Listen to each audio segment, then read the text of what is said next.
নাউজুবিল্লাহ। কে আপনি? আমার রুমে কি করছেন? আমি সুমন, তোমার হাজবেন্ড। কি? দেখেন না আঙ্কেল, এই ছেলেটা আমার সর্বনাশ করতে আমার রুমে চলে আসছে। হাই মেয়ে, কি আবল তাবল বকো? ও তোমার সর্বনাশ করবে কেন? ও তো তোমার হাজবেন্ড। আমি কি আপনাকে বিয়ে করতে চেয়েছিলাম? জোর করে আমাকে এসে বিয়ে করছেন, আর এখন বলতেছেন ছড়েন চলে যান, এইটা সেটা, এগুলো বললে হইলো নাকি?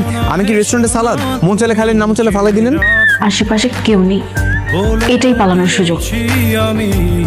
কি ম্যাডাম পালাচ্ছিলেন? আমি জানতাম আপনি পালানোর চেষ্টা করবেন, তাই চুপি চুপি রাতের বেলায় আপনার পায়ে দড়িটা বেঁধে দিছি, যাতে পালাই যেতে না পারেন। হ্যালো বাবা।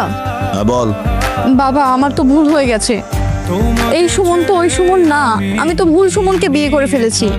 আমি জানি, বিয়ে সাহেব আমাকে ফোন করে সব বলেছে। তো তুমি এখনো বাসায় বসে আছো? আমাকে নিয়ে যাও। এটাই তোর জন্য শাস্তি। আপনি এটা একটু বেশি বেশি করতেছেন না? কোনটা? এই যে আমার কোমরে দড়ি বেঁধে শপিং এ নিয়ে যাচ্ছেন।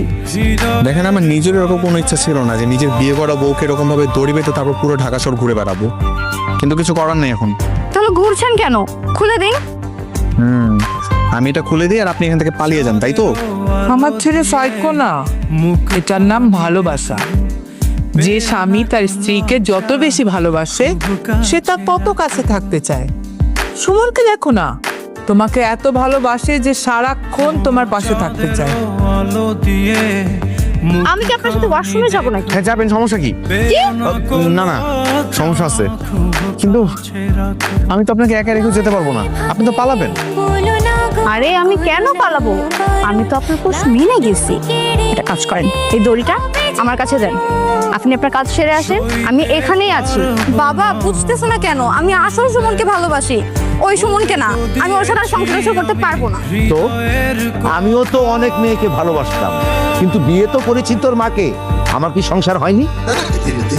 আপনি আপনি এখানে কেন এসেছেন? আমি আপনার সাথে যাব না। আচ্ছা জামাই বাবাজি, ও পালালো কিভাবে? আঙ্কেল, আমি তো ওকে এই দড়িটা দিয়ে শক্ত করে বেঁধে রাখছিলাম, চালাকি করে দড়ির বাঁধন খুলে পালায় চলে আসছে।